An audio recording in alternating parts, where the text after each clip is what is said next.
Remember that we already know how to find slope in two ways. One we talked about yesterday, where we have an equation and we were able to identify the slope just by looking at it, right? We knew that the equation was in this form, y equals mx plus b, where this number b was the y-intercept and this number m was the slope. So if I want to find the slope of this equation, I would just say the slope is 2.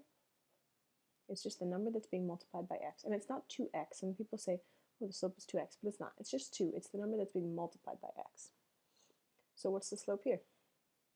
Well, it's the number that's being multiplied by x, so that's negative 1/2. And then here it's the number that's being multiplied by x, which seems to be invisible. So what's that number? It's a 1.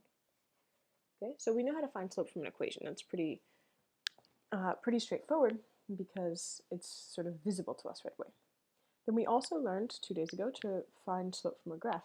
And the way we did that is we looked at a graph and we found 2 points.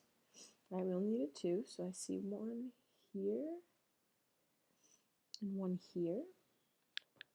And we counted the rise and the run, and we remembered that slope was rise over run. And so here, if I were to count, this is 1, 2, 3, 4 is the run,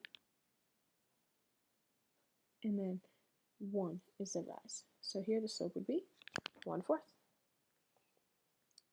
And then on this one, again, I'm going to look for 2 points.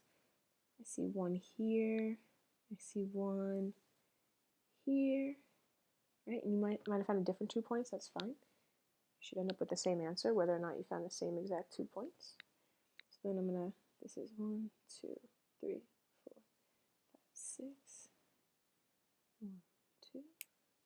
So I want the rise over the run. So the rise is the up and down, that's 6. And the run is the left to right, that's 2. And I can reduce this. This just says 6 divided by 2, which is 3. Okay, and let's do one more. So I look at this. This is a vertical line. So I don't need to count the rise and the run here, right? I remember slope dude, and remember first he was going up, and that was positive, and then he was going down, and it was nice, negative, and then he was going flat, and it was 0 fun, and then he went off the cliff, and what did he say?